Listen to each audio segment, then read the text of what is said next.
So, bro, what's up? Just a couple of things this week, Allison. Number one, this comes from the Center for Retirement Research at Boston College. The name of the study is Retiring Earlier Than Planned, What Matters Most.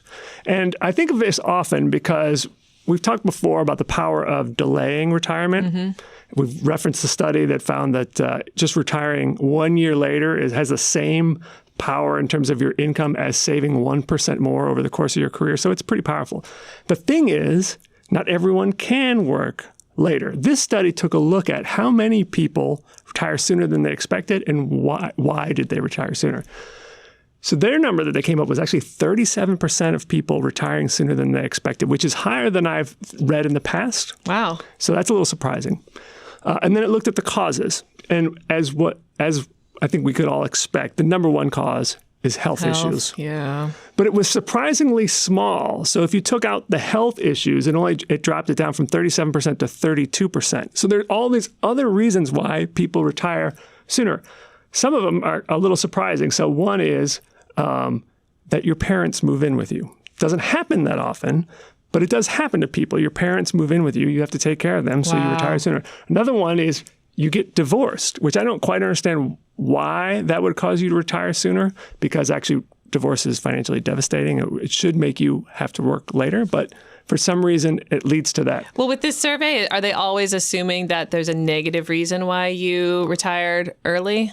No, it asks some positive ones too, like if you had a positive wealth shock. In other words, if you inherited a lot of money. And positive wealth shock? Yes, a shock meaning something that That's a fun phrase. Yes, it is. Another one is your spouse retired. And we've talked about this before, is that spouses often tend to retire together, even though that's not necessarily the thing you should be doing. So it turns out there are just all these reasons why people retire sooner. And I'll just add sort of anecdotally that when I've talked to people who said they had to retire sooner, often let's just use the health example, right? Something happened to their health. And I've often thought, it's because that happened to you and because you were around retirement age. And if this health thing had happened to you when you were like in your 40s, you probably wouldn't have retired. You would have said, I'm too young to retire. I'm going to keep working. Of course, what happens to these people who retire sooner than they expected, they may not have as much as they expect. So my advice here is if something happens to you where you feel like you should retire sooner than expected, take the time, spend the money to see a qualified fee-only financial planner to make sure that's the right decision for you. Because if you retire sooner, run out of money 10 minutes later, it's a lot harder to get back into the workforce. And then the second object, we just celebrated Mother's Day. Did you have a nice Mother's Day, by the way, Allison? Yeah, bro, I did have a nice Mother's Day. Thank you. Well, good. Because I'm going to follow up with a piece of Mother's Day advice for people. And this comes from insure.com, which does a Mother's Day index every year. What they do is calculate how much it would cost to pay someone to do all the jobs a mom does. And the figure for this year comes in at $71,297 for the 13 different jobs that the typical mother does. Now, they admit that this is somewhat lighthearted because some of the jobs are like private detective investigator, licensed vacation nurses, party planner. So it's kind of funny. But clearly, stay-at-home moms and stay-at-home dads do a lot of work that if they were not around, you'd have to pay someone to do, which is why insure.com comes up with this. Point being, it's not just the spouse that works that needs life insurance. The spouse that stays at home, takes care of the kids, takes care of the house, also needs life insurance because you're going to have to pay someone to do it.